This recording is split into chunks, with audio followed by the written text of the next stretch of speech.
Hey guys, we're back out today at the Hyundai. There's a little bit of a backstory in this, let me tell you. A customer contacted me about 4 years ago looking for a new car. Gave her some advice, told her Hyundai i10s were brilliant cars and that she should buy one.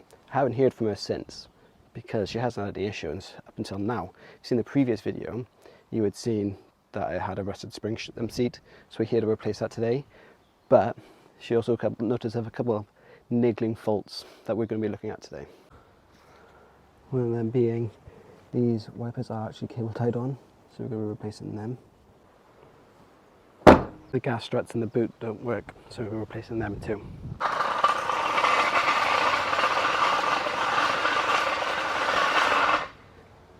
Now, a question I'm asked quite a lot is, where do we put a jack when we want a jack up on the front and use an axle stand?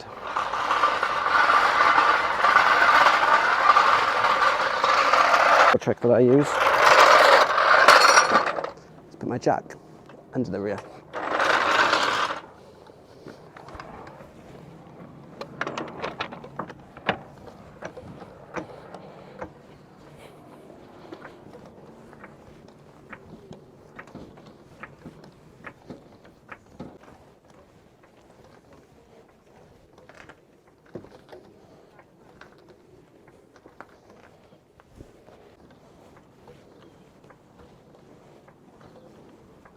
Now, as you can see, that also lifts the front. That's fine. Yeah, no problem. No problem at all. I want to take this cardboard away underneath. Oh, if you don't mind. No, fine. Okay, as you can see, what that does, creates a fulcrum point or a pivot point here. So when you lower the jack at the back end, that wheel will come down, forcing this one to come up. You can see you've got a nice clearance there, plenty of height to get it off to change the shock. If you wanted to change a clutch or something like that, you might do it slightly different, but for standard routine stuff like that, it works a charm every time.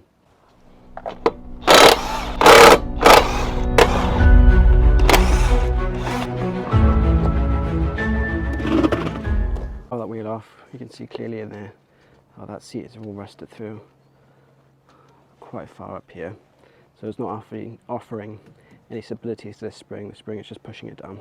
This actually poses a bit of a safety risk because when you've got a normal shock and a spring assembly, you've only got the bolt on the top that's holding it on, and the spring seat is holding it in place. So there's only one way it can go, and that is up. At the moment, it could fire down.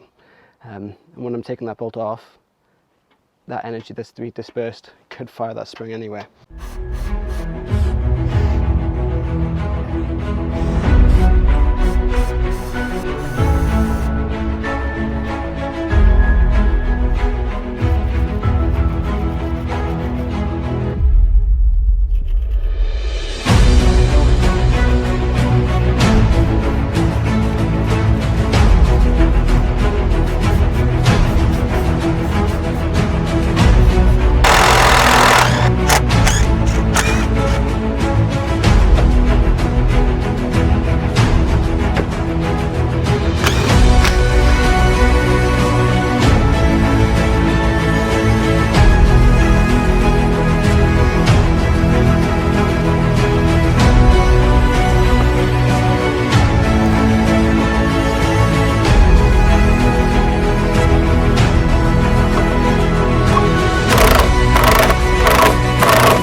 Right, now with that spring off, like I said before, this is a little bit dangerous, so if you haven't got the right tools or the right know-how, just now take the assembly down to a garage or a workshop with the correct tools to do it for you. Just pay a little bit of money just to stay safe, that's all.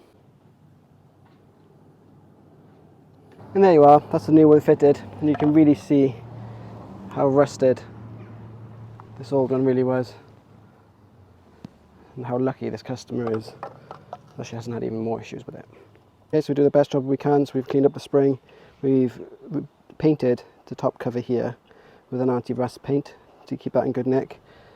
We've cleaned it all up, ready to fit back.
You'd have noticed then, when I was talking that down, that there was a bit of play in the top mount. It's because that nut isn't done up all the way. I'm going to lower it down now on road height, and then torque that down to manufacturer's specification as well.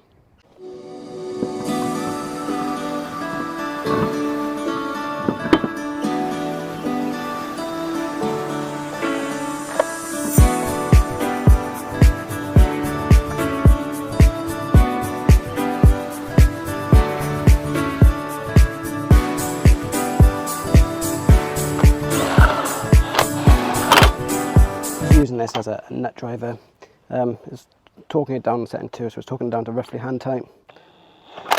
So it's not very tight at all. Right, now you can see the groove here from where the seat was sat last time where I brought it down. So let's lower it down now and see where it should be.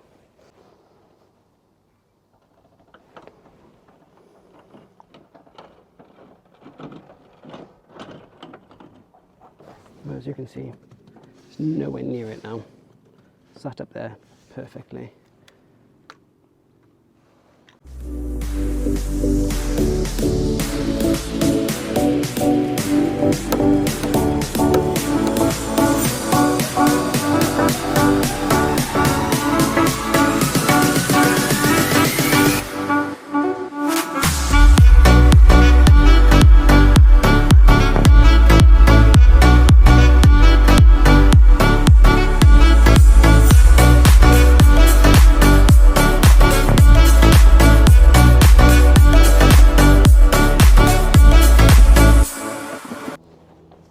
Sorry I missed it, but I fitted a set of Bosch Aero Twins wiper blades. I don't know about you, but I just think Bosch make incredible wiper blades.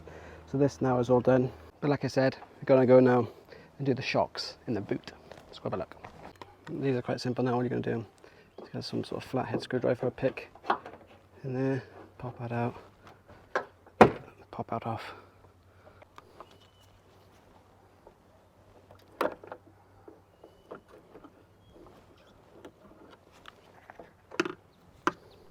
Then quite simply all we're going to do is refit the new ones in reverse order. And now the boot is staying up by itself. Now it's time to go the extra mile and finish off the job properly. I know what you're thinking. I was cleaning the windscreen, finishing the job properly. You don't have to do that, and you don't. But I've changed the wipers. Whenever I change wipers or fit a dash cam or anything like that, I like to show the customer I care just by cleaning up the windscreen. They get in there, they can see I took pride in their work and they appreciate it. I appreciate their vehicle. So it's a win-win for everyone, really.